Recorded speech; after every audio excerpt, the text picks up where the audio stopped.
സെയിൻ വേൾഡിൻ്റെ പുതിയൊരു വീഡിയോയിലേക്ക് പ്രിയമുള്ളവർക്ക് എല്ലാവർക്കും സ്വാഗതം. മഴത്തുള്ളികൾ ഊർന്നു വീഴുന്ന തണുപ്പുള്ള ഒരു പകൽ. രണ്ടു കൈയും കൂട്ടി തിരുമ്മി അല്പം ചൂട് പകർന്നാണ് മുറ്റത്തേക്ക് ഇറങ്ങിയത്. മഴക്കുളിരിൽ സുന്ദരികളായി നിൽക്കുന്ന എൻ്റെ ഇൻഡോർ പ്ലാന്റുകൾ മഴയുടെ കുളിരിൽ സന്തോഷമായിട്ടാണ് അഗ്ലോണിമ ചെടികൾ നിൽക്കുന്നത്. അവർക്ക് ഈ ഒരു കാലാവസ്ഥ നല്ല ഇഷ്ടമുള്ളൊരു കാലാവസ്ഥയാണ്. അഗ്ലോണിമ ചെടികൾ മഴ നനയുന്ന ഭാഗത്ത് നമ്മൾ വെച്ചു കൊടുക്കരുത്.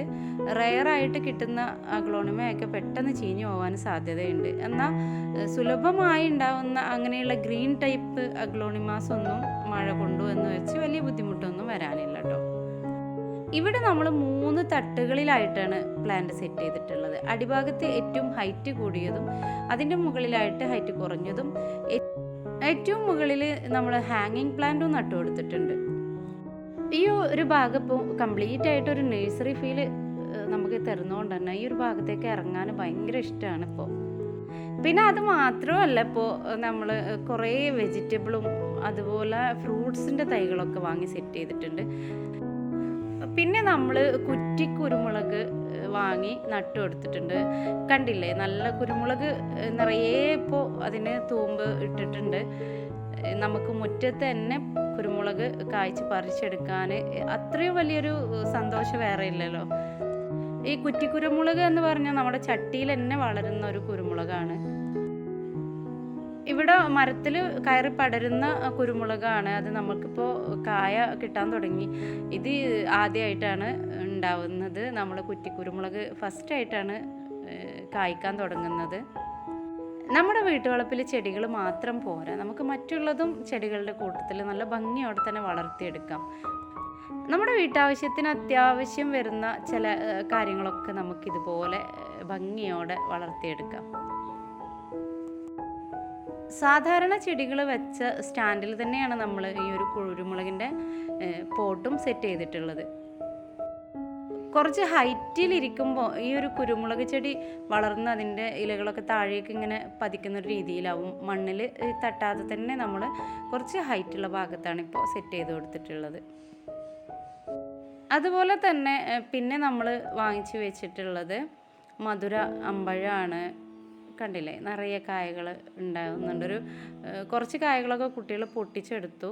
അതുപോലെ തന്നെ ചുവന്ന ചുളയുള്ള ചക്ക, നല്ല 2 ടൈപ്പ് പ്ലാവും കൂടെ നമ്മൾ വാങ്ങി നട്ടിട്ടുണ്ട്.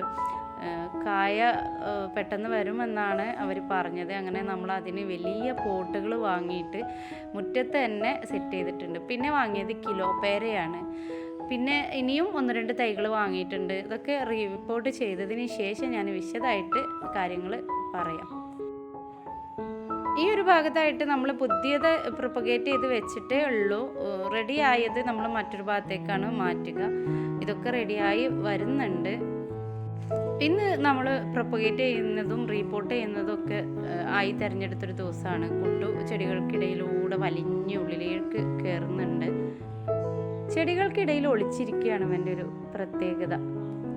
കുഞ്ഞു കുട്ടികൾ കാണിക്കുന്ന പോലെ എല്ലാ ജോലിയുടെ ഇടയിലും അവനുണ്ടാവും. പിന്നെ നമ്മൾ കുറച്ച് ഹാങ്ങിങ് പ്ലാന്റുകളാണ് കാണിക്കുന്നത് കേട്ടോ. ഈ ഒരു ഹാങ്ങിങ് പ്ലാന്റ് എനിക്ക് ഭയങ്കര ഇഷ്ടമാണ്. നല്ല കട്ടിയുള്ള ലീഫുകളായിട്ട് മുത്തുകൾ പോലെ ഇങ്ങനെ നല്ല ഭംഗിയാണ്. തുള്ളി തുള്ളി ഇലകളായിട്ട് നല്ല വൈറ്റ് പോട്ടിൽ നട്ടു കൊടുത്താൽ നല്ല ഭംഗി ഉണ്ടാവും.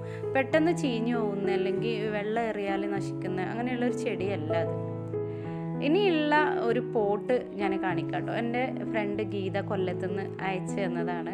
ഇതിൽ ഞാൻ ഹാങ്ങിങ് പ്ലാന്റ് നട്ട് നല്ല രീതിയിൽ വളർന്നു വരുന്നുണ്ട്. ഇനിയുള്ളത് ക്രീപ്പിംഗ് ചാർലിയാണ്. ക്രീപ്പിംഗ് ചാർലി നല്ല അടിപൊളിയായിട്ട് ഇടയ്ക്കിടയ്ക്ക് ഞാൻ കട്ട് ചെയ്ത് കൊടുക്കും. ഇത് പുതുതായി പ്രൊപ്പഗേറ്റ് ചെയ്യാൻ വേണ്ടി വെച്ച ചെടിയാണ് കേട്ടോ. ഇത് ലിപ്സ്റ്റിക് പ്ലാന്റ് ആണ്. ലീഫുകളിൽ മറ്റൊരു ഡിസൈൻ കൂടി ഉണ്ട് ഈ ഒരു ലിപ്സ്റ്റിക് പ്ലാന്റിന്. പക്ഷേ ഇത് നമ്മുടെ വീട്ടിൽ പൂത്ത് കണ്ടിട്ടില്ല. ഇതിൻ്റെ സാധാരണ നമ്മൾ വെറൈറ്റി നമ്മൾ പൂത്ത് നല്ല ഭംഗിയോടെ ഞാൻ മുമ്പത്തെ വീഡിയോയിലൊക്കെ കാണിച്ചിട്ടുണ്ടായിരുന്നു. ഈ ഒരു ടൈപ്പ് നമ്മളെ കയ്യിൽ നിന്ന് പൂവ് ഇട്ടിട്ടില്ല. മറ്റുള്ള ഹാങ്ങിങ് പ്ലാന്റ് ഒക്കെ മൊത്തത്തിൽ ഞാൻ പിന്നീടൊരു വീഡിയോ ആക്കി ചെയ്ത് കാണിച്ചു തരാം. ഇന്ന് നമ്മൾ കുറച്ച് റീപോർട്ട് ചെയ്യുക, അതുപോലെ പ്രൊപ്പഗേറ്റ് ചെയ്യുക, ഇങ്ങനെയുള്ള കുറച്ച് തിരക്കുകളൊക്കെ ഉണ്ടായതുകൊണ്ട് തന്നെ നമുക്ക് ആ ഒരു ജോലികളൊക്കെ ഒന്ന് കണ്ടു നോക്കാം. ചെറിയ ചട്ടികളിൽ തിങ്ങി നിറഞ്ഞതിന് ശേഷം നമ്മൾ ഇതിനെ വലിയ പോട്ടിലേക്ക് മാറ്റുന്നൊരു രീതിയാണ് കേട്ടോ. ഇങ്ങനെ പോട്ടിൻ്റെ അടിയിൽ ഞാനൊരു നെറ്റ് പോലെ വെച്ച് കൊടുക്കുന്നുണ്ട്, വെള്ളം നന്നായി വാർന്നു പോകാൻ വേണ്ടിയാണ്. കണ്ടില്ലേ, ഈ ഒരു കരിയില ഞാൻ വാരിക്കൊണ്ടുവന്ന് ഇതുപോലെ ഒരല്പം നമ്മൾ ആദ്യം ചട്ടിയിൽ നിരത്തി കൊടുക്കുക. അതിനുശേഷം നമ്മുടെ ചെടിയുടെ വേരിളകാതെ ഇതുപോലെ നമ്മൾ പോട്ടിലേക്ക് ഇറക്കി വെച്ച് കൊടുത്തതിന് ശേഷം ചുറ്റും നമ്മുടെ കമ്പോസ്റ്റ് ഇട്ട് കൊടുക്കാം. അതിൽ ഞാൻ ഒരല്പം ചാണകപ്പൊടിയും കൂടെ ചേർത്ത് കൊടുത്തിട്ടുണ്ട്, മറ്റൊരു വളങ്ങളും ഞാൻ ചേർത്തിട്ടില്ല കേട്ടോ. ചുറ്റും മണ്ണ് നന്നായി നിറച്ചതിന് ശേഷം അതിൻ്റെ അടിഭാഗത്തുള്ള ഉണങ്ങിയ ലീഫുകളൊക്കെ നമ്മൾ കട്ട് ചെയ്തിട്ട് കൊടുത്ത് ഒന്ന് ചട്ടി വെച്ച് നന്നായി ഒന്ന് കുലുക്കിയെടുക്കുന്ന സമയത്ത് അതിൻ്റെ ഗ്യാപ്പുകളിലൊക്കെ മണ്ണ് ഇറങ്ങിപ്പോവും. അതിനുശേഷം നനഞ്ഞ ഒരു തുണിയെടുത്ത് നമ്മൾ അതിൻ്റെ ലീഫുകളൊക്കെ തുടച്ച് വൃത്തിയാക്കി നല്ല ഭംഗിയോടെ വേണം നമ്മളെ ചെടികൾ നമ്മൾ സെറ്റ് ചെയ്യാൻ. ഇതൊരു നാരോ ലീഫ് അഗ്ലോണിമയാണ് കേട്ടോ. നല്ല ഹൈറ്റ് വെക്കുന്ന ഒരു അഗ്ലോണിമ ആയതുകൊണ്ട് തന്നെ ഇതുപോലെ സ്റ്റെപ്പിൻ്റെ ഒരു ഭാഗത്താണ് ഞാൻ സെറ്റ് ചെയ്തിട്ടുള്ളത്. ഓരോരോ ദിവസവും ഓരോ ജോലിക്കായിട്ടാണ് തിരഞ്ഞെടുക്കുക. പ്രൊപ്പഗേറ്റിംഗ് ഒരു ദിവസമാവും, റീപോർട്ടിംഗ് ഒരു മറ്റു ദിവസമാവും, അതുപോലെ ചെടിയുടെ വൃത്തികേടുകൾ നന്നാക്കി എടുക്കൽ മറ്റൊരു ദിവസമാവും. അങ്ങനെയാണ് ഞാൻ തിരഞ്ഞെടുക്കാറുള്ളത്. ചെടികൾ നമ്മൾ നട്ടതിന് ശേഷം ആ പോട്ട് നമ്മൾ വൃത്തിയാക്കൽ നിർബന്ധമാണ്. നമ്മൾ ഇൻഡോറിലൊക്കെ വെക്കുന്ന ചെടികൾ നല്ല രീതിയിൽ കഴുകി വൃത്തിയാക്കി വേണം നമ്മൾ സെറ്റ് ചെയ്യാൻ. നിറയെ തിങ്ങി വളർന്ന ചെടികൾ ഒരിക്കലും കുഞ്ഞു പോട്ടിൽ വെച്ച് കൊടുക്കരുത്. അത് നമുക്ക് തൈകൾ ഉണ്ടാവാതിരിക്കാനൊരു ചാൻസാണ്. അതുകൊണ്ട് തന്നെ നല്ല വലിയ പോട്ടിലേക്ക് നമ്മളെപ്പോഴും ചെടികളെ മാറ്റി നടണം. പുതിയ കുഞ്ഞു ചെടികൾ നടുന്ന സമയത്ത് വലിയ പോട്ടിലൊന്നും നട്ടു കൊടുക്കണ്ട, നമുക്കൊരു മീഡിയം പോട്ടിൽ നട്ടു കൊടുക്കുക. എന്നിട്ട് അവർ നല്ല തൈകളൊക്കെ ഉണ്ടാക്കി തിങ്ങി നിറഞ്ഞു വരുന്ന സമയത്ത് നമ്മൾ വലിയ പോട്ടിലേക്ക് റീപോർട്ട് ചെയ്ത് കൊടുത്താൽ മതി. ഇവരെല്ലാം കലാത്തിയ ചെടികളാണ്. ഇവർക്ക് ഒരിക്കലും വെയിൽ തട്ടാൻ പാടില്ല, അതുപോലെ ചൂട് കൂടുതൽ അടിക്കുന്ന ഭാഗത്തും വെക്കാൻ പാടില്ല. ആ ഒരു സമയത്താണ് ഇവരുടെ ഇലയൊക്കെ കരിയുന്നു. എന്നാൽ ഈ ഒരു അഗ്ലോണിമ ചെടിക്കൊക്കെ ചെറിയ സൺലൈറ്റ് ആവശ്യമുള്ള ചെടിയാണ്. അതുകൊണ്ട് തന്നെ ആ ഒരു ഭാഗത്ത് ഞാൻ കർട്ടൻ പൊന്തിച്ച് നന്നായി വെയിൽ തട്ടുന്ന രീതിയിലാണ് വെച്ചിട്ടുള്ളത്. വരാന്തയിൽ സെറ്റ് ചെയ്തതൊക്കെ അധികവും മണി പ്ലാന്റ് വെറൈറ്റീസും അതുപോലെ അഗ്ലോണിമ കലാത്തിയ ചെടികളാണ്. പിന്നെ മുമ്പ് കാണിച്ച നാരോ ലീഫ് ഈ ഒരു മൂലയിലായിട്ടാണ് സെറ്റ് ചെയ്തിട്ടുള്ളത്. ഇതിൻ്റെ ലീഫുകൾക്ക് നല്ലൊരു വ്യത്യാസമാണ് കേട്ടോ. 3 ടൈപ്പ് നാരോ ലീഫ് ഇവിടെ ഇപ്പം ഉണ്ട്. ഓരോ ചെടികൾക്കും അതിൻ്റെതായ ഓരോ വ്യത്യാസങ്ങളാണ്. ഈ ഒരു കലാത്തിയ ഒട്ടും വെയിലും ചൂടും അടിക്കാൻ പറ്റാത്ത ചെടിയാണ്. അതുപോലെ തന്നെ നമ്മൾ നേരിട്ട് പൈപ്പിൽ വെള്ളം ഒഴിച്ചു കൊടുക്കാൻ പാടില്ല. 2 ദിവസമൊക്കെ നമ്മൾ വെള്ളം പിടിച്ച് വെച്ചിട്ട് വേണം ഒഴിച്ചു കൊടുക്കാൻ. ഇതും അതിൽ നിന്ന് ഒട്ടും വ്യത്യാസമില്ലാത്ത ചെടിയാണ് കേട്ടോ. ഒരുപാട് കാലം എടുക്കും ഇതിന് കുഞ്ഞുങ്ങളുണ്ടാവാൻ. ഇത് നേരത്തെ കാണിച്ച അഗ്ലോണിമയിൽ നിന്നൊരു വ്യത്യാസമുള്ള അഗ്ലോണിമയാണ്. ഇത് നന്നായി കുഞ്ഞുങ്ങളുണ്ടാവും, നല്ല തിക്കായി വളർന്ന് നല്ല ഭംഗിയോടെ നിൽക്കുന്ന അഗ്ലോണിമയാണ്.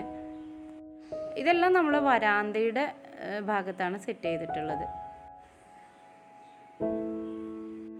വരാന്തയിലെ ഈ ഒരു കാറ്റും ചൂടൊക്കെ ഇവർക്ക് ഓക്കെ ആയതുകൊണ്ടാകാം ഈ ഒരു ഭാഗത്തെ ചെടികളൊക്കെ നല്ല ഹെൽത്തി ആയിട്ടാണ് ഇരിക്കുന്നത്. വരാന്തയിൽ ഇങ്ങനെ ഒരുപാട് സുന്ദരിമാരുള്ളത് കൊണ്ട് തന്നെ വരാന്തയിൽ വല്ലാത്തൊരു സന്തോഷമാണ് നമ്മൾ വന്നിരിക്കുന്ന സമയത്ത്. അങ്ങനെ ഇന്നത്തെ വീഡിയോയിൽ നിന്ന് എൻ്റെ കൂട്ടുകാർക്ക് ഒരുപാട് കാര്യങ്ങളൊക്കെ മനസ്സിലായിട്ടുണ്ടാകുമെന്നാണ് എൻ്റെ വിശ്വാസം. ഇഷ്ടമായാൽ നിങ്ങൾ എൻ്റെ വീഡിയോ ലൈക്ക് ചെയ്യുക, ഷെയർ ചെയ്യുക, സബ്സ്ക്രൈബ് ചെയ്യാതെ കാണുന്നവരുണ്ടെങ്കിൽ ഒന്ന് സബ്സ്ക്രൈബ് ചെയ്യുക. ഇനിയും ഇതുപോലെ നല്ല നല്ല വീഡിയോസുമായി വരുന്നത് വരെ എല്ലാവർക്കും നന്ദി, നമസ്കാരം.